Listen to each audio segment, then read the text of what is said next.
All right, let's talk about audits. Now, I know what you're thinking. The word audit probably doesn't get your heart racing, does it? But today, we're going to flip that idea on its head. Forget the boring spreadsheets and dusty ledgers, because we're about to see how modern audits are so much more than just numbers. Seriously, take a second. What's the first thing that pops into your head? For most of us, it's some poor soul buried under a mountain of paperwork, a calculator in hand, looking for trouble with the tax man. It's all about stress and scrutiny, right? But what if I told you that's barely scratching the surface?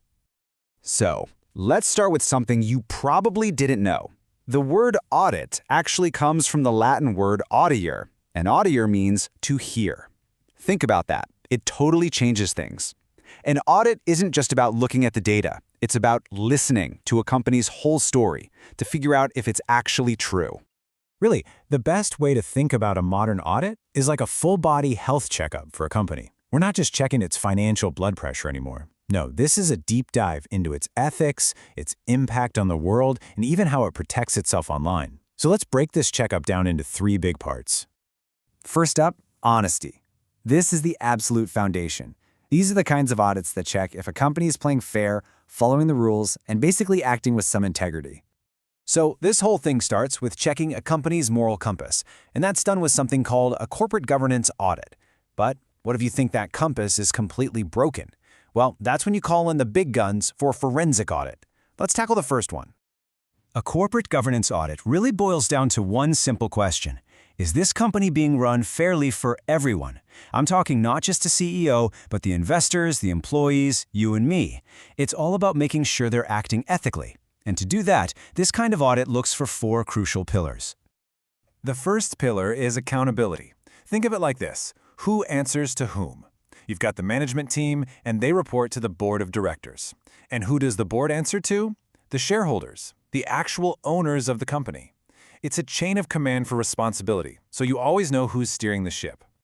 Second, you've got fairness. This is super important. It makes sure that all shareholders, especially the ones with a smaller slice of the pie, are treated equally.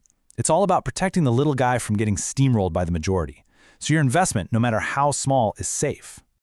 The third pillar is transparency, and this one's simple. No secrets. A company has to share all the important info, the good, the bad, and the ugly, in a clear and timely way. They need to be an open book so that investors and the public know exactly what they're getting into. And finally, we have responsibility. This is all about the board's job to look at the big picture. They guide the strategy, they oversee the major plans, and they manage the risks. They're the guardians of the company's future, making sure it's built to last, not just to make a quick buck. So what happens when these pillars start to wobble? Well, let's look at a real-world case. Back in 2023, Neerash Cement Structurals was found to have spent way more than it was allowed to on deals with its own related companies, and it never even asked the shareholders for permission. That is a textbook governance failure. So India's market regulator, SEBI, stepped in, investigated, and slapped them with a fine.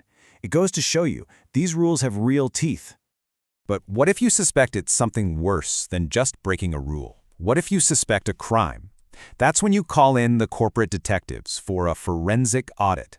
These are the folks who use their accounting and investigation skills to dig deep, looking for proof of things like fraud or embezzlement that can actually stand up in court. Okay, so being honest is just the starting point. I mean, these days, that's just table stakes. Companies are also being judged on how responsible they are to the world around them. And that brings us to our second type of audit. This is where we get into audits for corporate social responsibility, or CSR, and its very close cousin, the environmental audit.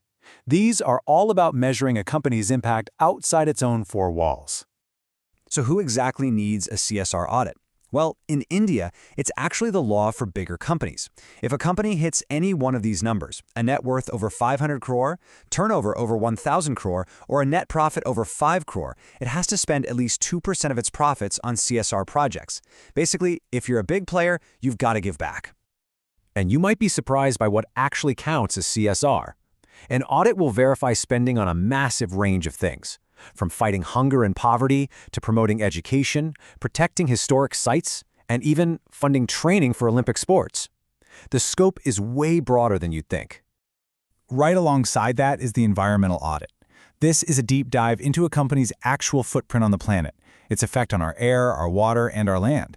This is so important for making sure a company's green claims are for real and not just a bunch of greenwashing. Okay, finally, let's bring this whole corporate health checkup into the 21st century. Because in a world that runs on data, companies are facing totally new kinds of threats, and that requires a totally new kind of audit. And that's where the cyber audit comes in. Think of it as the ultimate stress test for a company's digital fortress. Auditors basically become ethical hackers, trying to find the weak spots. They don't just read the security policies, they test them. They ask the tough questions. Who can access what data? Are the firewalls actually strong enough? Can someone just walk into the server room? And maybe most importantly, if the worst happens and there is a breach, is there a solid plan to deal with it? So we've gone from corporate ethics to social responsibility, all the way to cybersecurity. When you look at all these different kinds of audits, what's the one thing that ties them all together? You know, whether an auditor is checking the financial books, or the company's impact on the planet, or its digital defenses, all of these different checkups, they're all working toward one single vital goal. And that goal is trust. That's it. Plain and simple. This entire system, in all its forms, is designed to build and maintain trust between a company and, well, everyone. Its investors, its customers, its employees, and society itself. It's the proof that a company is honest, responsible, and secure. Which kind of leaves us with one last thing to think about. As our world gets more and more complex with AI, climate change, and these massive global supply chains, what's the next big frontier? What will the corporate health checkup of the future need to look for?